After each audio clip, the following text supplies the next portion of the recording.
So, Cornell, I want to talk to you about this last week. This young 10-year-old, very intelligent-looking young lady, a black young lady at a Pearland school who will not stand for the Pledge of Allegiance in her classroom. She doesn't want to stand up because apparently she believes that black Americans need a lot more to be done in this country. She is not willing to support the black Americans that have fought and died for this country. You know what I believe, Cornell? And I know you supported her publicly, but you know what I think?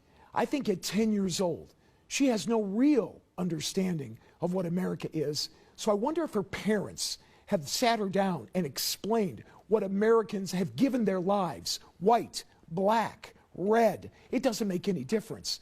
They stood and they fought and they died for this country, and she doesn't want to do anything to honor them? Matt, she comes from a family of military service members. Her father is a retired military service member also who served this nation well with great dignity. She also has additional family members who was in the armed forces. Good. Her mother's a very intelligent woman who has had long conversations as well as her father about her not standing for the flag.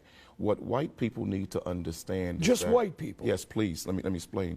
What white people need to understand is that that national anthem was written by Francis Scott Key, a slave owner. Oh, here we go. Who demonized and hated black slaves and black people. And that unwritten third, that unheard of and unspoken third verse, go research the third verse where he says, "There's no refuge in this country for the hireling or the slave. Both should be turmoil to the grave." How's her parents doing? This is a man Are they successful? that promised turmoil for black people to the grave. Would you ask Jewish children to say a pledge to a German anthem that disrespects Jewish people? If they're No, living you would in not. Germany, No, sure. you would not. Well, sure. That disrespects Jewish people? Then No, why, you would not. You certainly can kneel down. In America, you have the right to do that.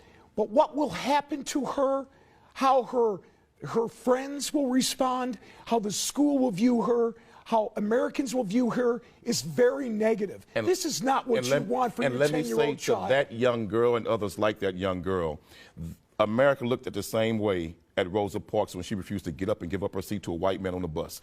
But history vindicated her. History vindicated her. Two different America things. demonized Harriet Tubman for freeing slaves from slavery, but history vindicated her. So I say to that young girl, you stand strong, stand up, and stand for what you believe in. And to all of those who are too coward to do it, don't get in that young girl's way, and others like her, support that young girl. What would you like her to say to the men and women who have fought for this country like I ran into over the weekend, the black men and women who fought for this country, and some who gave their lives? And ask the black men and women who served America in its military, like in the Independence War. We helped America get it, and we were still slaves afterwards. Ask those in Vietnam who gave their war on Vietnam battlefields, but then came back and was called niggers in their own country. We have fought in America's war, and we've never been given the justice and the due process of everybody else in this nation. Then so why don't you move to a different country?